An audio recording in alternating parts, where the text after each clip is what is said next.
Okay, welcome everybody. I'm Andrew Stuck from Walk, Listen, Create. It's not really my show tonight. The show is going to be run and hosted by Anna Luyten. She is from the school Van Gaasbeek in Brussels in Belgium. Anna is one of our partners in this fantastic European project called Walking Arts and Local Communities. This is a part-funded EU Create programme. We're delighted that they are funding us. It's a 4-year project. And as I say, it's called Walking Arts and Local Communities. With 7 partners in 5 countries across Europe. And I'm going to hand over to our Belgian partner, Anna Luyten. Anna, over to you. Thank you, Andrew. Hello, everyone. Good evening. I'm Anna Luyten. I'm based in Brussels. I love the neighborhood of Brussels and the city of Brussels, but especially the neighborhood of Brussels where you have an old school building. The school of Gaasbeek isn't a school as you would think, but it is an old school building where artists can work and think, and it's like an artist residency. And the old school building is next to a beautiful park. And the park was first a private park, but became 100 years ago a public park of the castle of Gaasbeek. And from the beginning on, when we were working on the walk on the European project, I really knew that I wanted together with the people of Publiek Park. I got to know you, Jeff and Anna and Koy and Adrienne, a few years ago, and I was really fascinated by the way you introduced art in a public space and in a public park, namely by walking. Public Park is a nomadic contemporary art project curated by 4 people, 4 people who do this together, and every one of these 4. Unfortunately, Anna and Adrienne can't be here tonight, but Jeff and Koy will be with us. They are really a collective and thinking together, doing together, but not only as curators, as 4 curators, but a collective also that's thinking and doing together with the landscape around them, where they are landing, with the artists who they ask to walk around and think, and with the local community who is living nearby or in the park. So Publiek Park is a nomadic contemporary art project, and it started as a kind of way, a new way of thinking during COVID. What can the meaning of public city parks be, and can we give it an extra meaning? And can we give it an extra significance in the collective or in the social tissue that we are living in? And Publiek Park sees the park or the public gardens as exhibition grounds, but also grounds things can grow. Art can grow. People can come by and talk to the artists. The artists can grow their art in the park. And they work together with international and local artists. And they really draw their inspiration from what was called in Germany promenadology or promenadology, or walking arts, is going together with thinking arts, with curating arts. And they see also walking as a curational methodology. Every exhibition or every public park happening, I would call it, is also accompanied by a beautiful publication where people who think, who work, who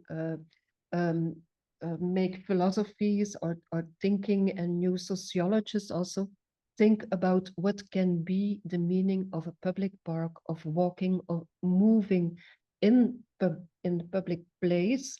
What can this mean, and what is the meaning nowadays of infrastructure, and what do we do with infrastructure? So I'm so happy, Jeff. I think we are waiting for Koy, who is walking on a very busy way to your studio, and Anna and Adrienne, they are here with their soul, and they are here also nearby me, but they are ill and can't be here. But Jeff, I give the floor to you, to your presentation. Yeah, thank you, Anna, for the very elaborate and nice introduction. As Anna mentioned, Publiek Park is initiated and curated by 4 people. And we do this, maybe it's interesting also to know, as a collective, but we also do this beside other things that we do. Maybe I'll briefly introduce all 4 of us, just very shortly, so you know a bit what our role is and how we also operate in the art fields from other positions. So I'm Jeff Declercq. We're all, of course, curators for the project, but I mainly work freelance as a writer, an exhibition maker, and a researcher. I do research on art and public space for the Flemish government, for example, and initiate all different kind of projects. Anna Lahanovska is also a freelance, actually researcher and curator. She used to work for a printmaking residency in Kasterlee, the Frans Materieelcentrum as well. And then Koi now is the artistic director, or artistic jester, as you would like to say, of Jester in Henk. Henk, it's an exhibition space and a residency space in Henk, in the outskirts of Belgium, one could say. And then Adrienne is just initiating a new institution in Terneuzen in the Netherlands, also an exhibition residency space. It's an exhibition that will, a space that will be called Nesse, or is called Nesse. And she's just starting this since the last 2 months, so in a very new and fragile process or moment of the process. And together we organize Publiek Park. And actually, Anna already introduced like some of the highlights of what we do. Maybe I tell a little bit about the history. But Publiek Park, as Anna mentioned, started. The first edition was in 2021. But the process of it, or the idea behind it, kind of started coming into existence in 2019, 2020, during COVID. And we were actually already together. I'm just kidding. Koi is here as well, apparently. I didn't see that. Yeah. Hello. Nice. Okay. Well, then Good you can. evening. I didn't see your face on the screen, but then maybe you can introduce yourself. I know, but I was admiring how you were introducing myself. So okay, perfect. it's fine. Okay, then I'll continue, and we'll switch between us for the introduction. But as I was mentioning, we started working together actually as the Young Friends of SMAC. It was called. It was a group of younger curators connected to the Friends of SMAC, of the SMAC Museum in Ghent, so the Museum for Contemporary Art. And we were organizing performance and video events in the entrance hall of the museum. Of course, during COVID, this was not allowed. It was not possible to organize events indoor. And some of us already had more experience with working outside in private or public castle domains, in garden parks. So we decided to look outside of the museum walls.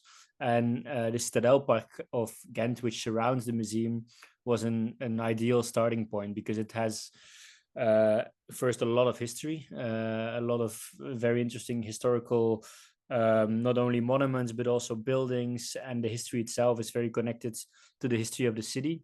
So we started to walk outside. Actually, just our meetings were always outside, and we started to walk more and more, and that's kind of the start of where Publiek Park found its was founded through walking through the park, because we couldn't sit or couldn't meet inside. I'm going to maybe briefly, very boldly say what Publiek Park has developed into and what it also was from the start, but it's mainly 3 things, or we see it as a project that has 3 pillars that are each equally valuable. One, it's a temporary contemporary art project in public parks or gardens. So that's always the baseline, let's say. Then 2, it's a very extensive public program. We do outside film screenings, we do experimental music concerts, we do performances. We had an open air opera in the first edition.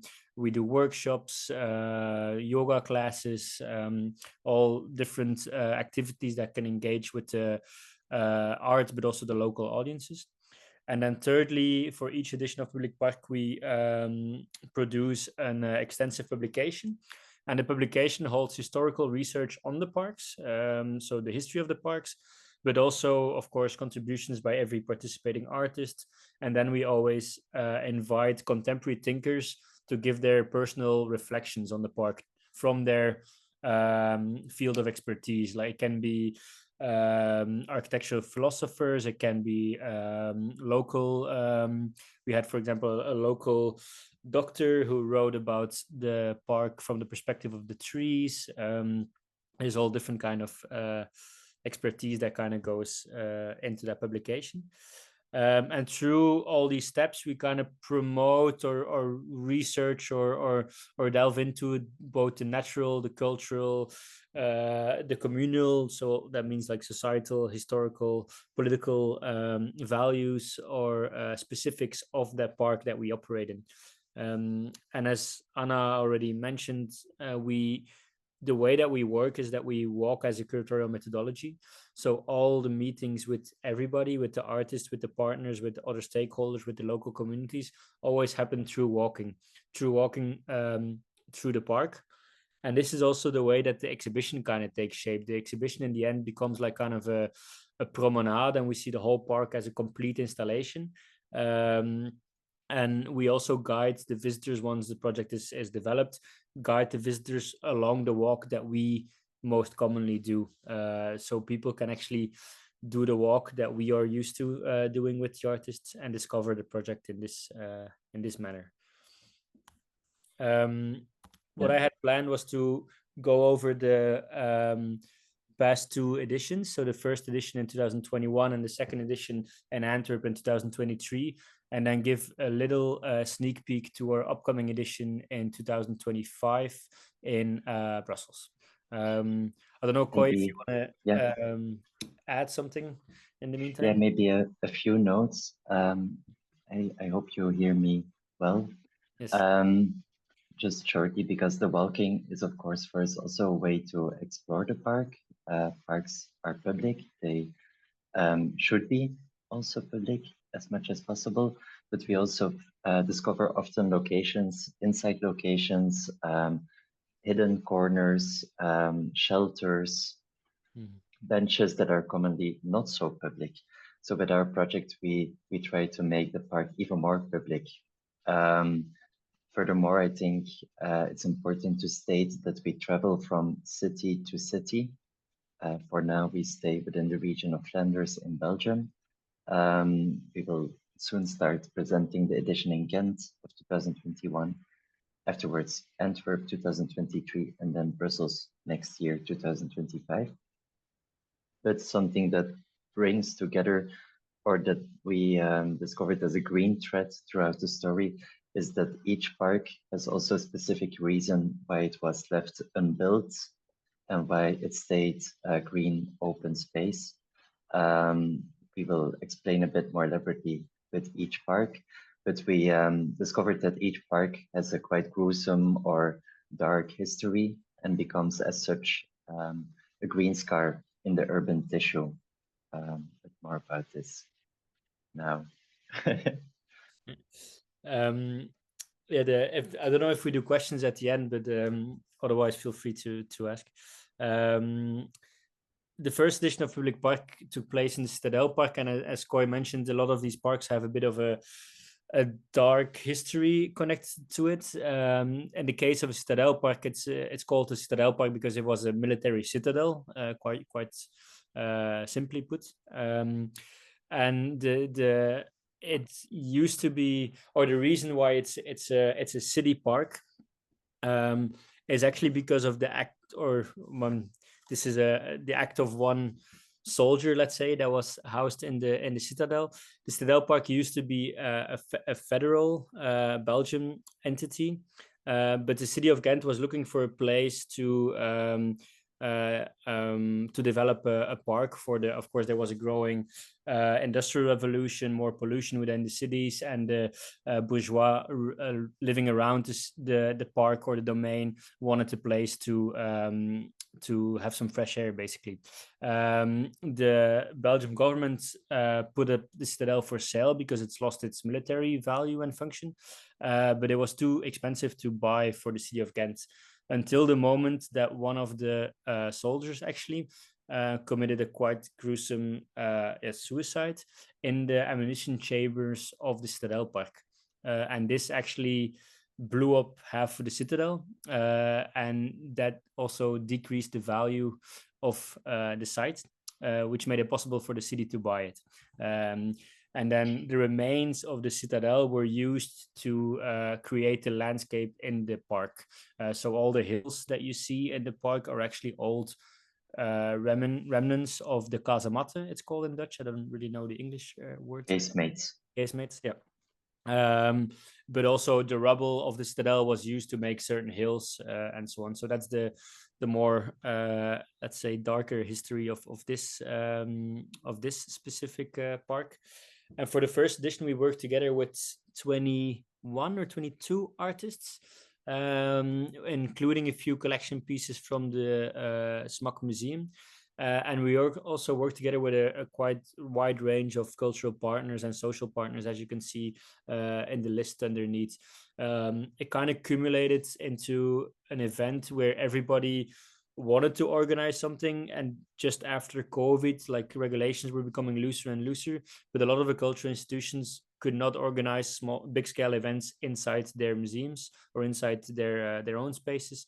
So it was kind of a moment where everybody came together in Ghent, and we all chipped in for Publiek Park, and you can see the list of partners underneath. Maybe we go over a few of the artistic interventions, not all of them, because otherwise I don't think we have half an hour. Okay, we don't have the time to discuss them all, but I think it's nice to discuss a few. Do you want to go this one? Yeah. Maybe I introduce the left picture because the location of this work is quite unique in this park setting. It's an open air theater, as you can see with the stairs, that even had a accompanying orchestra parterre, orkestbak for the Dutch speaking, so a place where the orchestra would be playing, and also a Prometheus sculpture.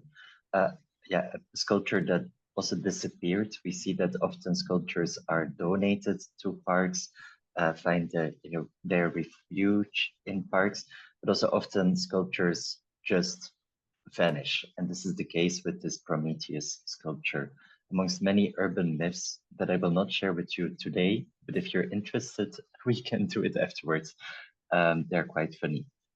Nevertheless, the amphitheater never fulfilled its original function, and there is a very specific reason for this. It's the rise of the automobile in car central Belgium, where the car is still king. So the roads that would create a network of mobility around the city of Ghent made that the amphitheater was shrouded in constant noise. So the amphitheater only hosted 2 theater plays in its entire lifespan. On this moment, it's mainly used by students. Groups would do their hazing rituals in there. It's quite sheltered, the space, so it's also very actively used for people who look for anonymous sexual intercourse.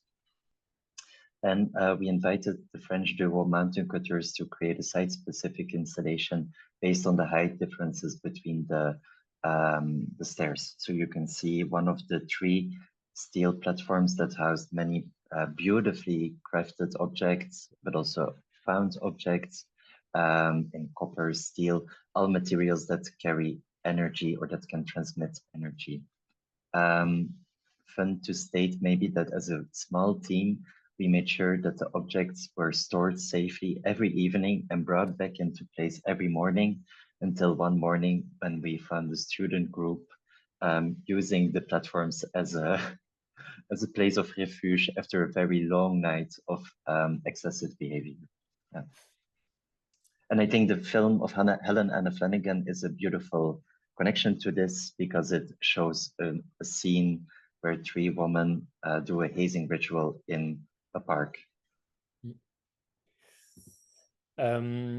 this is, Koy already mentioned it, but one of the main goals of Publiek Park, and we'll see a few other examples later as well, is making as many locations public, as many locations as possible public.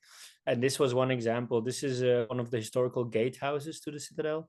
That was, and you can actually still see the wooden boards on the windows that also normally not during opening hours cover the doors. It's an abandoned or like an empty building that was in ownership from the city or managed by the city, but nothing was really happening there for a number of years.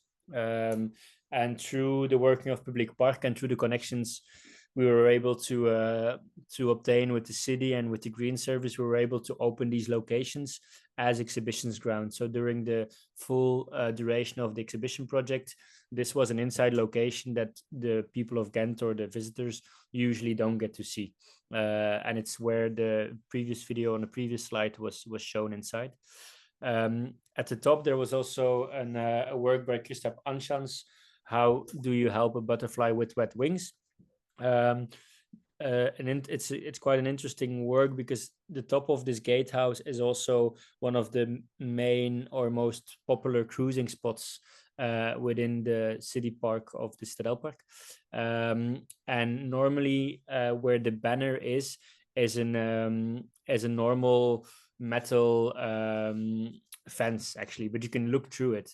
And the banner in this case actually gives more privacy or kind of hides a lot of activity. So in this way creates more privacy for this activity. I don't know if you want to add some words on the sentence itself, but otherwise it's going to maybe take too long. Yeah, here are two works in which, like you can see, artists interact with the surroundings, both natural surroundings, in the case of Koba de Meuter, which creates like kind of a prothese for a fallen branch of a tree.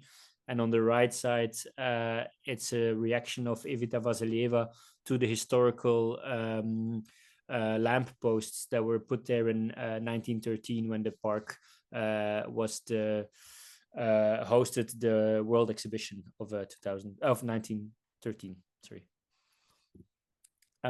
This is another location or another example of how we make spaces public.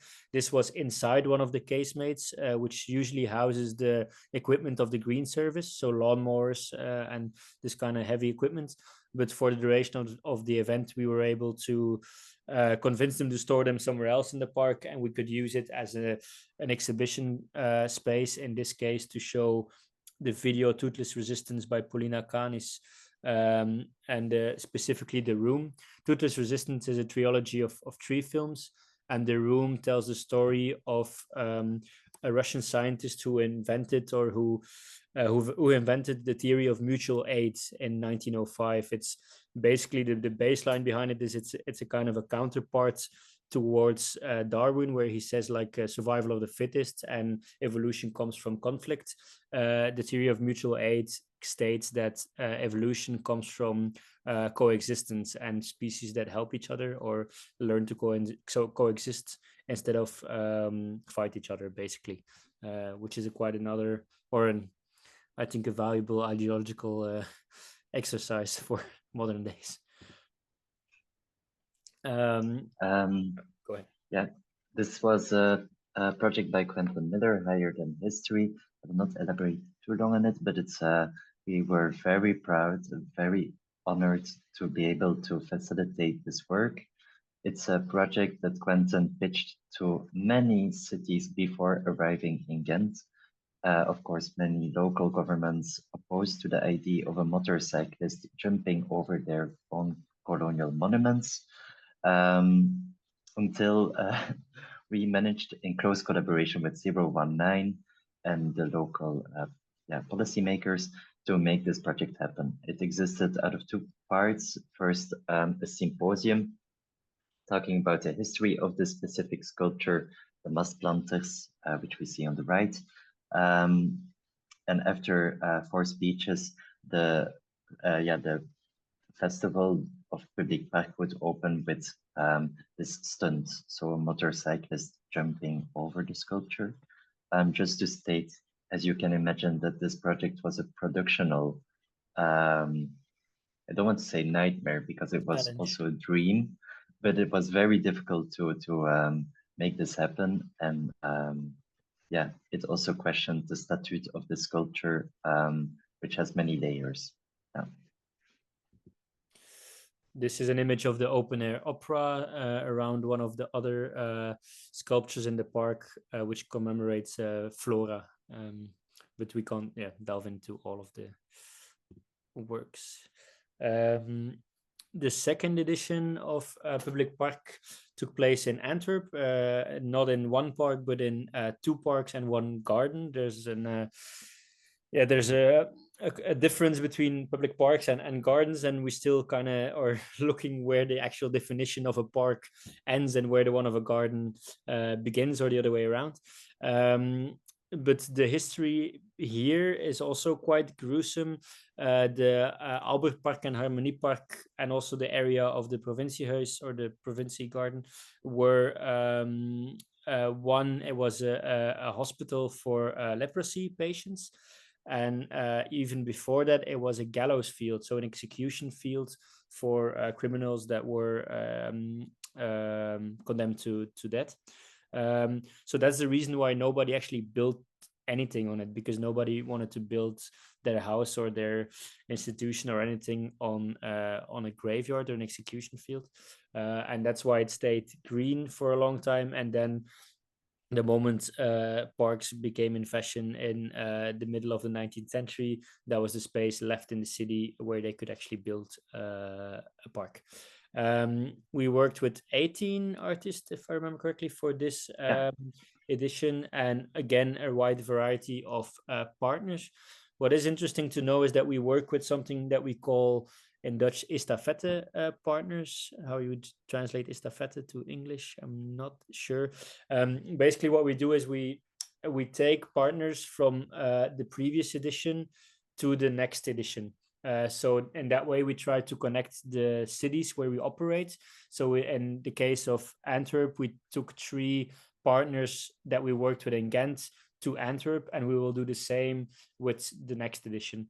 In this case, it was Art Cinema of Hof who did experimental film screenings. It was Declercq who did music concerts, and it was 019 that was now previously one of the partners, and in this case, actually one of the participating artists. They're a collective that organize and create art, so that's why they could take up both functions.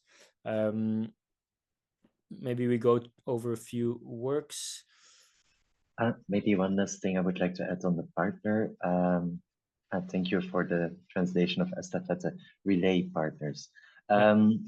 No, one thing I wanted to add about the partner list is that we aim to work with as many partners as artists, because we also realize and believe in the fact that we are not, the park is of everyone and no one at the same time, but we do want to embrace and empower the socio-cultural climate that surrounds the ecosystem of the park.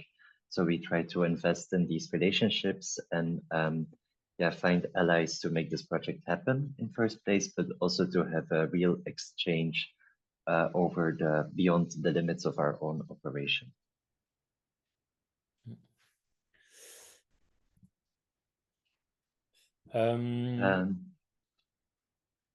You want to go? Or no, go ahead.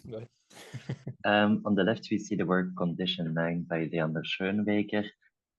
It's a caged stairs, sorry, not a chair. Yeah, you can sit on it if you want, but it's stairs that offer a view on the garden of Province House.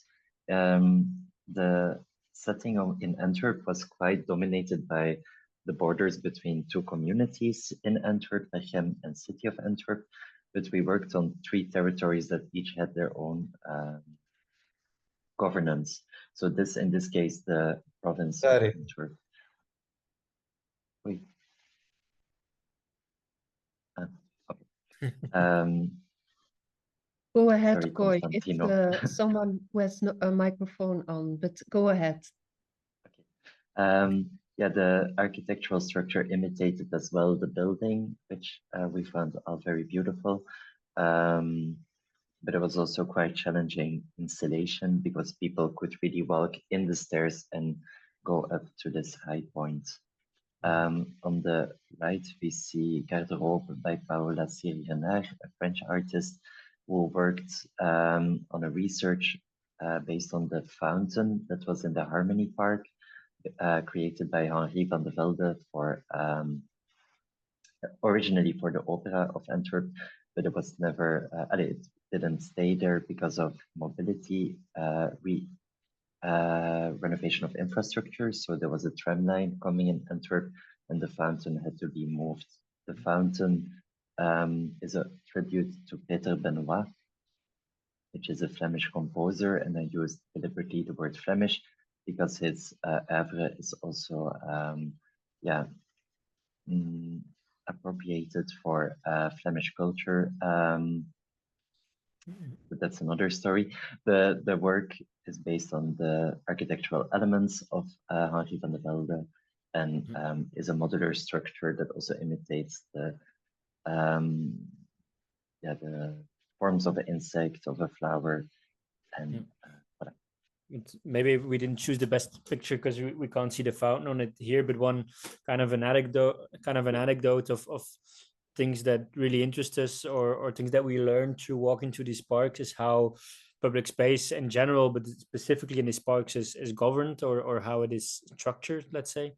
And in Antwerp, there's one very specific kind of almost funny way of working is in that fountains are managed by two separate city services. The actual stones, let's say, for the fountain or the sculptures around it are managed by Kunst in de Stad or the service that deals with the collection of art and public space. But the water system, the fountain itself, is managed by a service that deals exclusively with fountains, with waterways. So you have in these kind of very sometimes big, sometimes small fountains or monuments, two city services that have to coordinate with each other very closely in order to maintain or to in order to take care of the work, which is not always the case or which doesn't always happen, and it creates a lot of opportunities to point fingers at each other of how to maintain.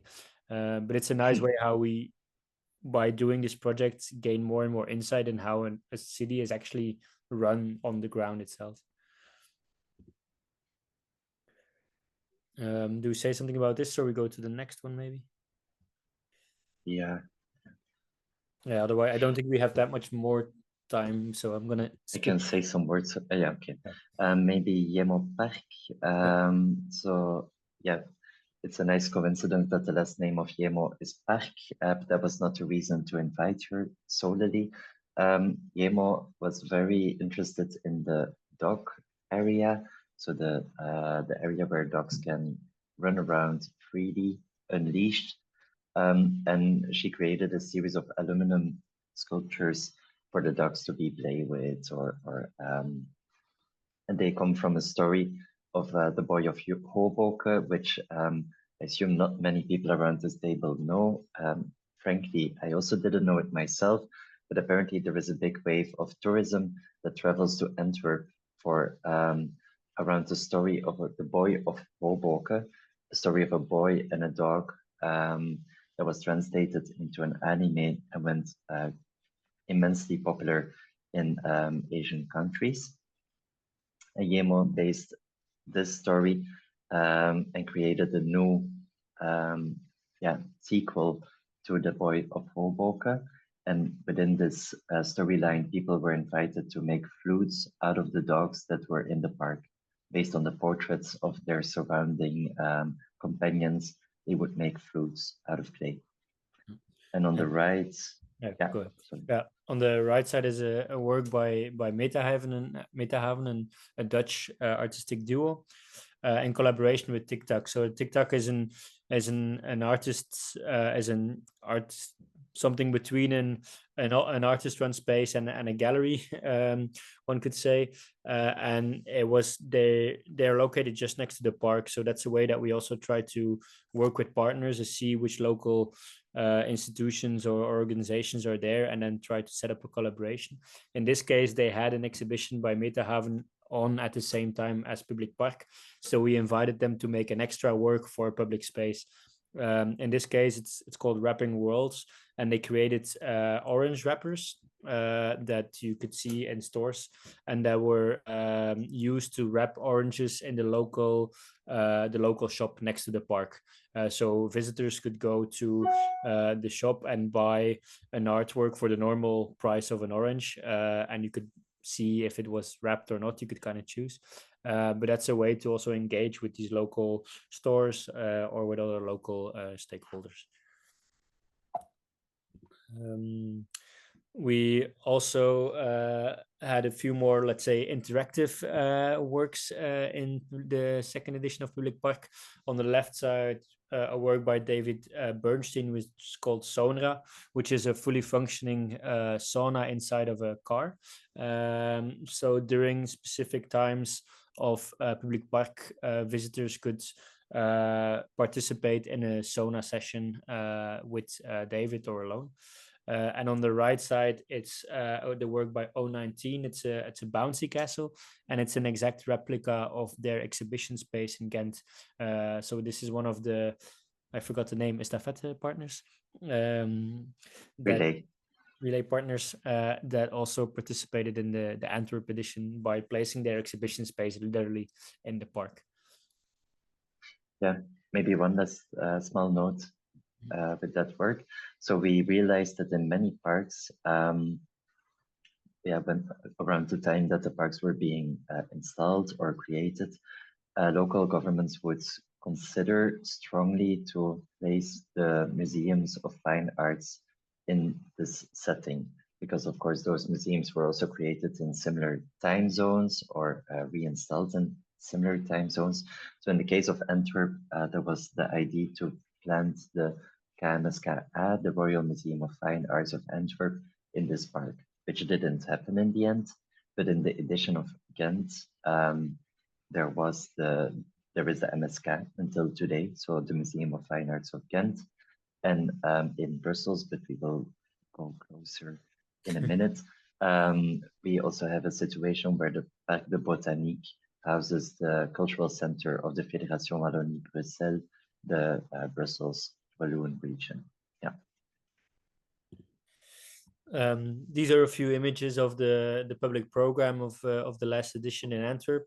As you can see on the left, both left images, there's a really beautiful music kiosk that we used as a structure for projecting 16mm film. So it was a 4-channel film projection, backdrop projection actually, that showed work by the Irish filmmaker Guy Sherwin. On the right side, the lower image, you can see one of the concerts in the same music kiosk, and on the top you can see a yoga session. Also an interesting story on how we work with local partners. Next to the park in Antwerp, there's a hospital, and the person sitting in front works in the hospital and organizes yoga sessions for rehabilitation for patients. But because the yoga mats kept on being stolen, if I understood correctly, or disappeared within the massive buildings of the hospital, she ran out of yoga mats and wasn't able to organize these activities anymore. And there was no budget, according to the hospital, to buy new yoga mats. So what we did is we invited her, and it was basically inviting each other, let's say, or working together to organize a few yoga sessions. And with that income, we bought the yoga mats that then were left at the hospital. So they stay at the hospital, so she could continue her exercises and her activities in the hospital. It's a way that we try to work with the local area, and it can also have a lasting impact. This is an image of our publications and the names of our contributors from the first and the second edition. As you can see, Anna Luyten was so kind to write a beautiful essay or text for the first edition. I don't know if we should go more into this or no. They're still for sale. Yeah. So if you're interested. Okay. And then a bit of maybe a go one ahead. last thing, we call them as well walking guides. Yeah. So they're even useful after the exhibition ended. Even more, we publish them by the start of the exhibition. So there are even no installation views in the book itself, which makes it open for, it makes it more timeless or less bound to the project alone. But it also can be used really as a walking guide. So it goes from articles about specific locations in the park, alternated with the essays, alternated with the artist contributions, thus making also a walk through all 3 layers of research. Yeah, and it really follows the exhibition route, like say, or of course people are allowed to visit the exhibition the way they want to and run through the park zigzag if they want to. But if you want a bit of a something to hold on to, you can actually read the publication while you walk through the park, and it guides you along the historical monuments and artistic contributions. There's a very small note on our future of Publiek Park. So the next edition will take place in 2025, and 2 parks a bit further away from each other this time. One is the Plantentuin Meese. It's the botanical garden of Meese, which is one of the biggest botanical gardens in Europe, just outside of Brussels. And the second one is the Luyten, or Le Jardin Botanique de Bruxelles, which is actually historically the starting point of the botanical garden of Meese. So the 2 places are historically very linked, and that's why we also want to bring them back together in one edition of Publiek Park. That's something we're working on at this very moment, and that will take place in the summer of 2025. Should we already give a bit more introduction, or? Yeah, here a group picture of our first location visit. But we are standing next to the Victoria Kas, which is in fact a building, a glass house that was transported from Jardin Botanique de Bruxelles to Meese. But also many trees were uprooted, displaced, brought to Meese. So there are a lot of historical, very bizarre, very beautiful, very interesting, links or WALCs in the mind to be made from those 2 locations. And the artists will show on both locations. So even within the choice of the 2 sites, the artist will make one new work for either of them and show an adaptation of an existing work in the other, thus also echoing or mirroring the 2 sides of the same coin. Yeah, what's really interesting in those locations that it's really tied with the history of Belgium in general. From the start of the Botanical Society that operated in the Botanique, to the move to Meese, to even the way that is like the Botanical Garden of Meese is run today.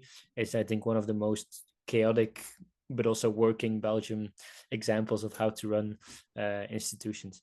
To give us a small insight, the Botanical Garden of Meese is run by the property, the land and the buildings are owned by the Flemish government. But for example, the French-speaking people are paid by the French community. And then collections or federal or Flemish or Wallonie. So it's quite a chaotic thing, but it seems to work, without delving too much into Belgian politics and history, maybe, because that's a slippery slope. Well, thank you for listening. That's the end of our presentation. But it would be super nice to maybe answer some questions if somebody has any. So we're here. Thank you, Jeff and Koy. First of all, I want to give you an applause. I think everyone here has. So really nice. Thank you. There was one question I saw from Andrew, who made a remark, like the first edition was for 5 days. And while you were speaking about Antwerp, and I know it was a more durational exhibition or happening. So was there a big difference in this duration? Because people, I was in Antwerp and in Ghent, and I remember that people really liked to walk. And you also, as 4 curators, you walked with the people in the park. And for me personally, although I know Antwerp and I know Ghent, it was really a discovery of also what Koy said, the hidden places. Like it was a more philosophical layer, walking as detecting or finding new places, although you think you know them already. So, but first of all, durational or short time? I think yeah, exactly the duration of each edition has changed to longer periods. Actually, the first edition was 4 days, as you mentioned. The second edition was 2 weeks and 3 weekends, and then the next edition will be almost 3 months. It's the decisions are also based on practical notes on the productional how to say the productional or how much work goes into developing a project like this and the exhibition like this, and how much time you want people to be able to see. So we think it's nicer if there's a bit more time, so people can actually have the time to explore the parks more and to see more. So it's mainly, I think, a practical productional decision to prolong it. In the case of Brussels, there will be 3 months. It's also a bit of a different context. It's something new for us, but it's in the Botanical Garden of Meysse. It's a public domain. You can visit it, but there is also an entrance ticket. It is something that we are still trying to negotiate also with the Botanical Garden to make it as accessible as possible for as many people for free as possible. But the moment that you close off a park, even if you can still visit it with a ticket, it also becomes less risk for the artworks. Or so in that way, you can also leave it longer, I think. I don't know if that answers your question, but yeah, I also have another question, and then I go back to the questions of the audience. What's striking for me is that you really have this walking practice, the practice we are working on also. So the art walking practice or the walking art practice. You also see it as a social and cultural, even political practice. I mean, you really engage with local night shops or local people, but also with the dog owners, even with the dogs, or with the trees, or with the people who work in parks who are mostly invisible. So in what sense is this walking arts for you, and this exhibitions and this using or reimagining also of public parks and rehistoricizing it, a political or social act? Yeah, I think it's maybe interesting to go back to 2021 when public space was, yeah, blocked or kind of taken away from all of us. And then on the other hand, it was the only place where we could still meet people from time to time. So the urgency for more inclusive, more qualitative, more maintained green public space was for us a very important topic. And yeah, parks hold a lot of history, and they actually mirror not only the social but also the political climate of a certain nation. So yeah, we are always very aware of this and also try to be critical to how these spaces are excluding often. I think also yeah. every act in a public space is also a political act in a way. I mean, the moment you start organizing exhibitions, you are making a political, not necessarily statement as in this is what I believe in, but you are interacting with a political narrative that is present within those parks. And also seeing cruising as a way of walking. And I mean, you mentioned this this work in Ghent that was known as a cruising spot. But or the prothese for a fallen tree. So you try to make a dialogue with things that happen there, and that stays normally hidden, but you protect them at the same time. Yeah, And not- we're really aware of we're not trying to alter the state of the park as we find them. We try to make them as public as possible for the time that we are there, but or we're very scared to kind of take space from people that actually need these parks. These parks, which are public spaces, but they're actually often the most private spaces for a lot of people in society that they can find, be it behind corners and bushes. For a lot of people, these are actually quite private spaces. So we're always quite careful not to take away their private space, or I don't know if I'm making myself clear, but it's a sensitivity that you have to be aware of if you work in these parks. And it's a difficult balance, because the moment you organize public events or public art event, especially art events, it's dangerous to fall into like if you would do it more long term, it's dangerous to fall into like gentrification project or something. So you have to be very sensible with that, I think. This brings me to the question of Anne de Forêt, and I will maybe read it out loud. So, did the installations bring local people to the park who usually didn't go there? And if so, did those people return to the park after the shows were over? Were there opportunities for the public to talk with the artists? I know yes, because even the dogs talked to the artists or interact with them while they were working. So maybe the first part of the question, did the installations bring local people in the park who usually didn't go there, or people return to the park with another view or with another interest? I think in both cases, and it will be the same in Brussels, of course, Citadel is very central, the Harmonie and Albert and Province Garden more peripheral in Antwerp, but we did show them places in the park that they have never seen before. So in the case of Antwerp, many people didn't frequent those three green spaces, and in Citadel we managed to open up a lot of locations which local audiences didn't know. So we also have a lot of people from the neighborhood who are just super curious to see those locations, who have an interest in heritage. Some people have more interest in the musical program or in the film program. So we try to connect them as good as possible. And yeah, we were giving guided tours every day of the exhibition. Now for the 3 months in Brussels, it will be a bit more complex. But in the case of Ghent, 2 times a day, in the case of Antwerp, every day 1.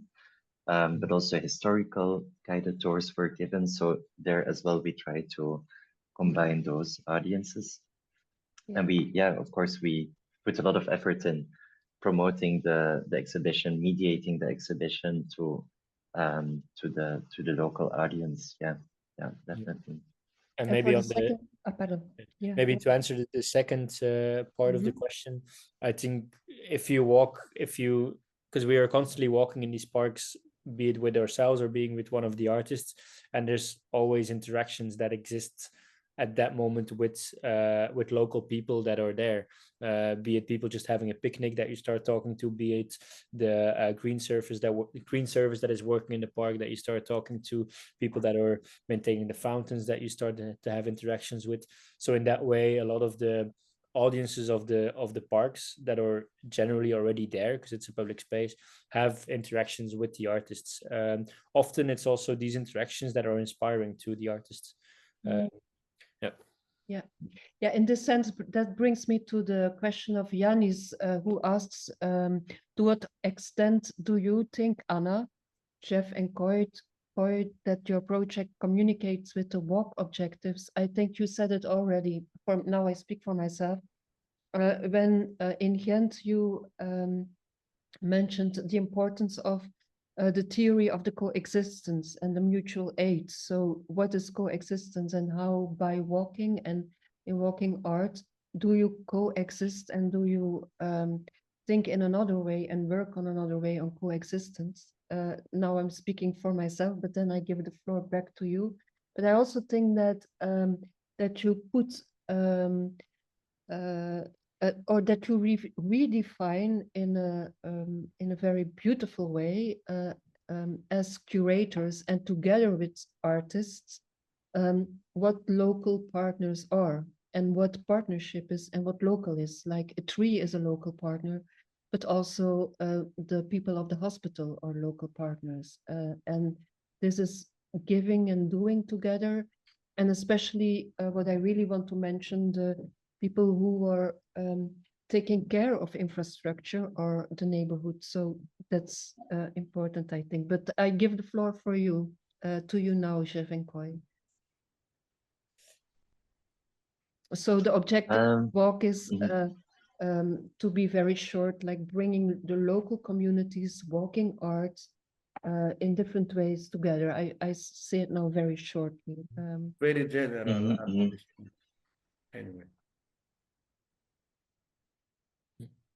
Right, I think Anna, you already answered it quite well. Okay. I don't know, Koi, if you want to. Yeah, I think, but this is maybe too literal, but I think parks are made, designed, exist for walking. So that's the most beautiful common ground that we all welcome, not only in the project, but just in general. That's what makes parks so important and essential and vital for urban life. It's not because you want to have a nice, in a way too, you want a beautiful green space and you want to wander and you want to be mesmerized by what surrounds you. There's also a place where you get to meet people, where you talk about difficult things, where you hold hands with your lover for the first time, but also maybe the place where you break up. So it's a park that has so many personal and collective stories, and there is so much that you can project on these. Yeah, it's maybe a bit too sentimental, but I think it's yeah.